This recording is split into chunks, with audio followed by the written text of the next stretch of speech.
And two competing Ford teams.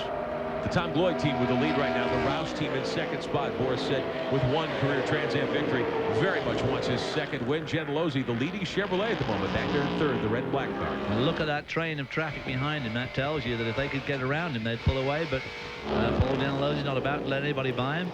He's going just fast enough, and it's going to be difficult for Kendall to get around him. And Scott Sharp back here in the fifth spot now. There you see Scott Sharp, tremendously successful Trans Am driver, but this year just hasn't gone how it should have done as far as he's concerned. Tommy Kendall, that was a bit of a hairy move there. Tommy Kendall, that's a very fast entry to those S's. There's no doubt about it. Gentilozzi is driving very cannily here, very quick. Battle for third spot now up onto the main straightaway here in Watkins Glen. Let's go pit side. Derek Daly. Indeed, I'm here with Mark Strickland, crew chief for Paul Gentilozzi, as he watches his driver shoot down towards turn one. Does he have enough car to hold off Tommy Kendall? Well, he's got a real big push right now early with a big fuel load. We're hoping as the fuel burns off, the car comes back to him. We'll have to wait and see.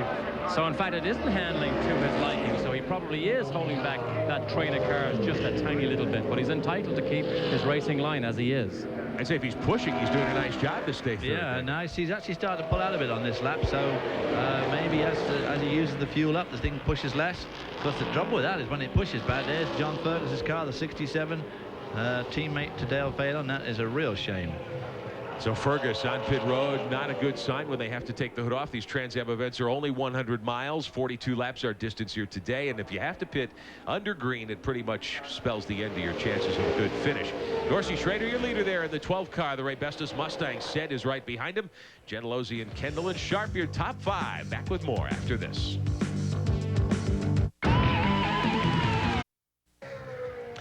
Welcome back to Watkins Glen International. Rick Benjamin with David Hobbs, Derek Daly, the SCCA Trans Am Championship, the 11th of 14 races in the season. Beautiful afternoon for competition here at Watkins Glen. Boris said is giving Dorsey Schrader everything he wants at the moment as they come to the backstretch. He's giving Dorsey Schrader a lot more than he wants. But Boris having a great race here this afternoon. Got his new sponsorship there, and there's Paul Gentilozzi. The battle for third here is tremendous. Real freight train backing up behind now. Scott Sharp, any one of these guys. Boris. Boris said they're trying to get away that lead. Down, loses a little bit of ground there. It's a long downhill right-hand swoop. All of them using every inch of road there. Coming up to the S's, very fast approach. Difficult area to overtake right here.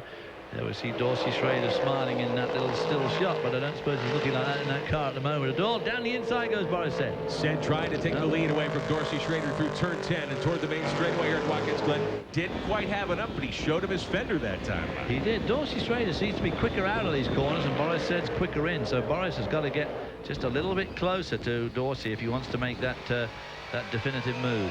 17 laps complete, not quite to halfway. Is Dorsey in a situation where he might run the tires off the car if he has to? Well, both of them driving at this sort of speed could easily do that. And meanwhile, of course, the others running behind Gentilozzi at a slightly less speed may have some tires left at the end. Of course, obviously, if Gentilozzi's car is pushing, his front tires are in extreme danger of going away unless that push starts to go away and help him out. Kendall in the all-sport car running fourth behind Gentilozzi. The Highway Master Chevrolet is third. There's Kendall right behind him. Jamie Gallus up to fifth for American Equipment Racing. His teammate Fellows, who'd won the last two events here at Watkins Glen, out of the race early. Jamie Gallus got around Scott Sharp on that lap. So Jamie Gallus is setting up in hot pursuit now of Tommy Kendall. So maybe Scott Sharp's got there. That looks like, is that Greg Pickett or R.J. Valentine? I believe that might be Valentine's car. We'll check as he comes around. Kendall with 14 career Trans Am victories for the Roush Racing team, trying to move by Gentilozzi for third now as they come again toward the main straightaway here in Watkins Glen. Crucial corner to do well there, because Rick, if you can come off there really well, get down this front straightaway, you've got a bit of a chance of overtaking going into turn one, which is really your best shot in the whole lap. But not close enough to pull it off that time. And look at Jamie Gallus in the two car catching up with our battling duo for that third spot. So now we've got three cars you can cover with a blanket for third spot. And that car we saw off the pace a little while ago looked like one of the Pickett cars, either the 6 or the 7, but it's Frank Ciappatini from Morristown, New Jersey, in the 47, who was off the pace and on pit road. We'll try to find out what's happened to his automobile. Scott Sharp, meantime, up the backstretch as we take a look at Ciappatini's car with the yellow and black paint job, the Chevrolet, and making one of his few Trans Am starts. Meantime, the leader's on some lap traffic now through turn 5 through the carousel area here at Watkins Glen. Dorsey Schrader still holds the point. Difficult for everybody, that lap traffic, because they're running a good bit slower than our two leaders, but on the other hand, they're going quite fast enough. There's R.J. Valentine holding off the 83 car. He's got Max Lagarde right behind him. Meantime, your leaders up to turn 9 and to 10 as Schrader holds on to the top spot over Boris Said. Not too far away from halfway. 18 laps on the board. Leaders down the main straightaway. Right behind, you can see the red car there, Gentilozzi, the Highwaymaster Chevrolet Kendall. And here's Gallus taking a look to the inside. Scott Sharp back there in 6. Derek Daly, how's this race starting to play out on pit road? A couple of quick updates, Rick. Scott Sharp says his car is awesome. Now remember, he said the last 10 laps of this race is where it all changes because the track surface is so abrasive, and he is superb at the end of these races. Also, quick update on Jamie Gallus. He got a lucky break into that yellow. The window net fell off and hit him a smack on the helmet, and under yellow he was able to put it back up himself. Otherwise he may have had to make a pit stop. Wow. Good break indeed for Gallus, who has taken over 5th spot here at Watkins Glen. One lapped car in the mix as the leaders hit turn 5. Here's Gentilozzi to the inside of the 57. There's Gallus. A victory in Long Beach earlier this year really kind of put him on the way in the Trans Am Series.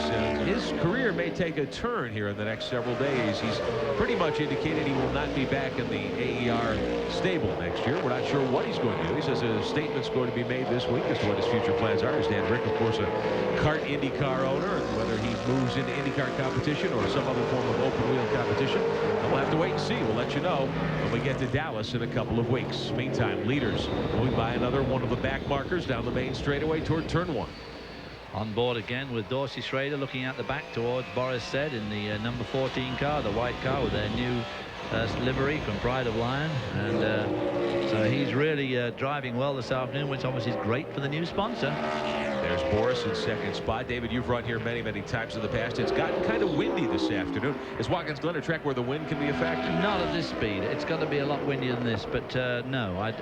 By and large, these big Trans Am cars aren't affected by much. Now, if you have a real severe crosswind, it can be a bit of a problem sometimes, and obviously a headwind can either slow you down or speed you up a little bit, but it's not a real problem. Like, whoa, there's Paul Gentilozzi starting to slide at the back now, so maybe he is running the tires off his car.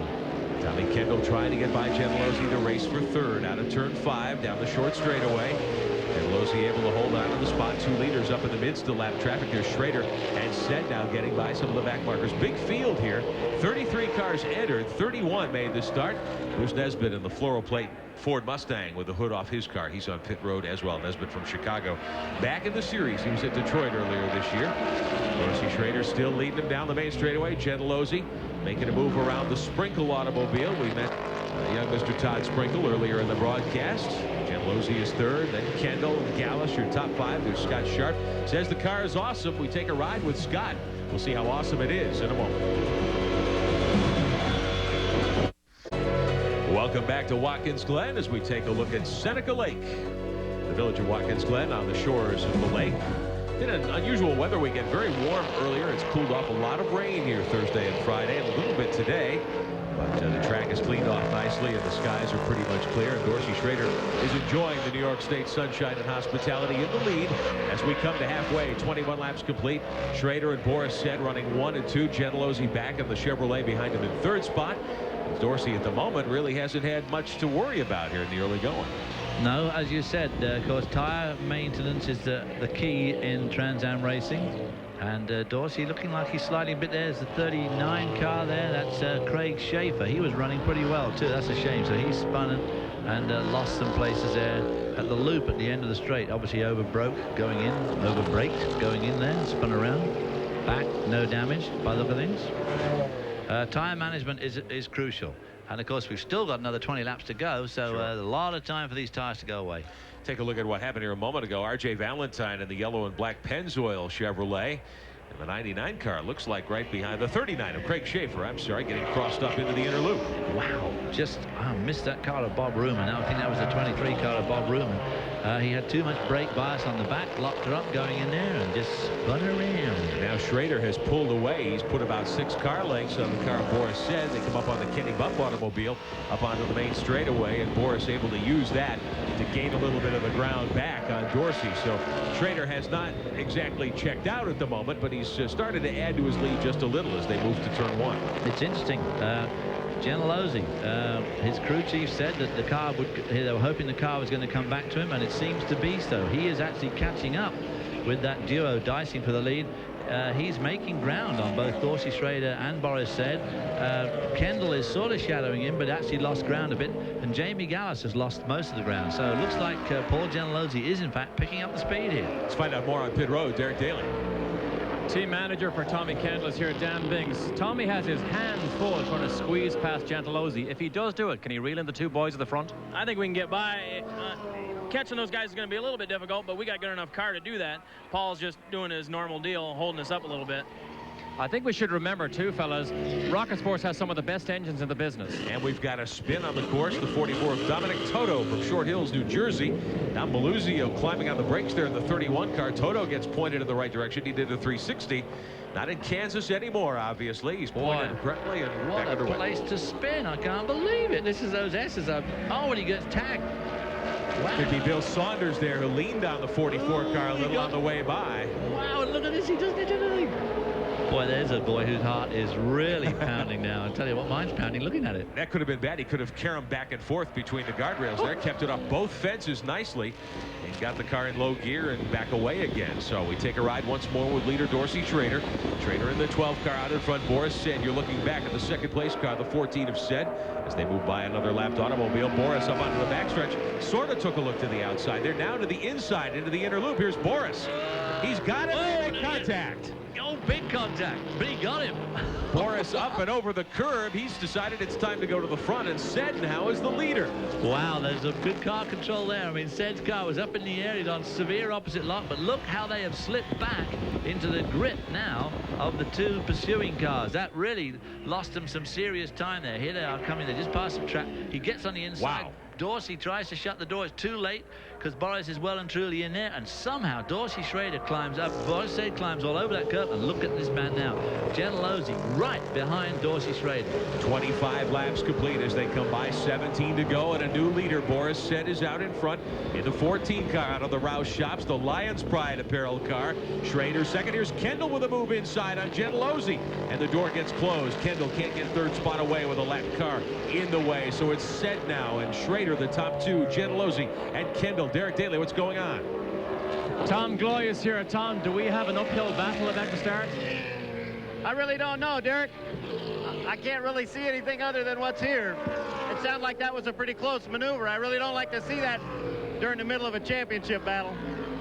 But remember what he said earlier. He still believes this is one of the best handling cars he's had. So let's see, can he fight back?